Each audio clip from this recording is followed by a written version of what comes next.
मौला मुत्तक़ियान अली इब्न अबी तालिब अलैहिस्सलातु वस्सलाम की वसीयतों में से कुछ वसीयतें ऐसी हैं जो आपके गुस्ल कफन से मुताल्लिक़ हैं, आपके जनाजे और कब्र से मुताल्लिक़ हैं। उनमें से एक वसीयत ही फरमाते हैं अपने बेटों से कि ए मेरे बेटो हसन और हुसैन, व इज़ा मित्तु, जब मैं दुनिया से गुजर जाऊं तुम मेरे जनाजे को तैयार करना। और देखो, जनाजे को उठाना पीछे की तरफ से, पातीन की तरफ से, सिरहाने से जनाजा खुद ब खुद उठेगा और जानिबे पुश्ते कूफा लेकर जाना।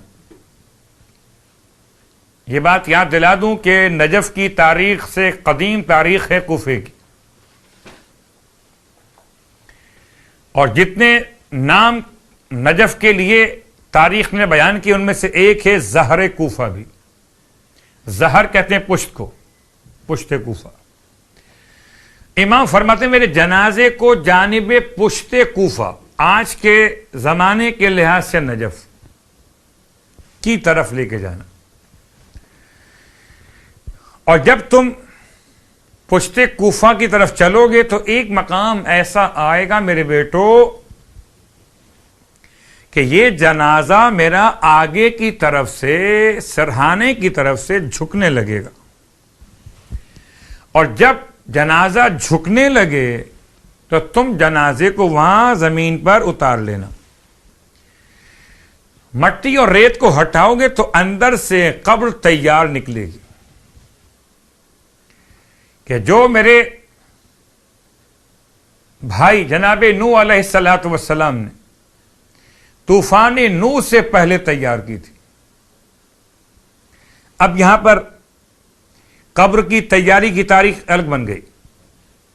कब्र कब बनी है? तूफान नूह से पहले। और कब्र बनने के बाद बनाई किसने? जनाब नूह अलैहिस्सलाम ने। क्या मौला की शान है, जिस घर में विलादत हो उसे काबा कहें और उसे दो अंबिया मिलके बनाएं, और जहां दफन हो उससे एक नबी हाथों से तैयार करें। अल्लाहु अकबर। तो महद और लहद इतनी मुबारक है कि महद को काबा कहते हैं, लहद को नजफ कहते हैं। महद के मेमार को इब्राहिम कहते हैं, लहद के मेमार को नूह कहते हैं। अल्लाह अल्लाह। शेखुल अंबिया जनाब नूह अलैहिस्सलाम, साहिब शरीयत पैगंबर जनाब इब्राहिम अलैहिस्सलाम। उसके बाद भी लोग इमाम के फजाइल को कबूल करने से क्यों परेशान होते? मैं सिर्फ कब्र की बात कर रहा था। और चलिए, जब कब्र की बात यहां तक आई तो एक बात तो वाज़ेह हुई कि पहले से कब्र खोदी जा सकती है। अब ये बात किसी हद तक बड़ी परेशान कौन थी उस जमाने में, जबकि हमारे मुल्क पाकिस्तान में ख़ासतौर से शहर कराची में हालात तशय्यो के लिए बड़े खौफनाक रहे थे। टारगेट किलिंग अहले ईमान की हो रही थी।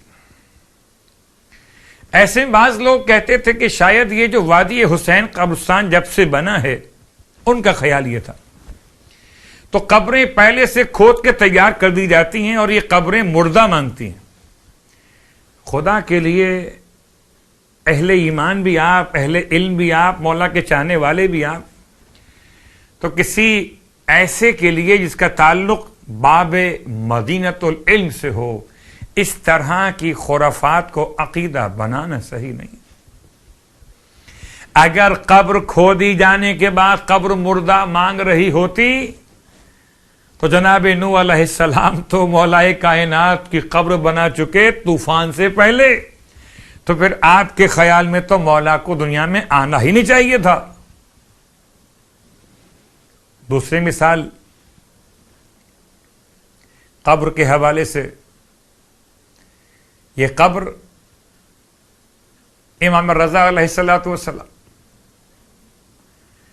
कब्र के क्या मामला थे वो आपके इल्म में। तीसरी मिसाल इमाम ज़माना अलैहिस्सलाम कब्र, तो कब्र का पहले खोद लिया जाना जनाब नफीसा खातून अपने हाथों से अपने घर में अपनी कब्र खोद रखी थी और उस कब्र में बैठकर 6000 कुरान पढ़े थे। तो 6000 कुरान जिंदा थी तो पढ़े थे ना। तो घर में कब्र, इसका मतलब कब्रिस्तान से घर आने में या कब्र की मिट्टी घर पे आने में कोई कयामत नहीं होती। नफीसा खातून, और कसम ब खुदा किसी और की बात करें ना करें मगर हम तो ऐसे दीवाने हैं मौलाओं कि मौला की कब्र की मिट्टी तबर्रुक के तौर पे घर पे लेकर आते। तो सारे कब्रिस्तान की मिट्टी घर पे लाएं कि ना लाएं, मगर करबला मुअल्ला की तुरबत सरकारे सैयद शुहदा की खाक घर पे ले आते।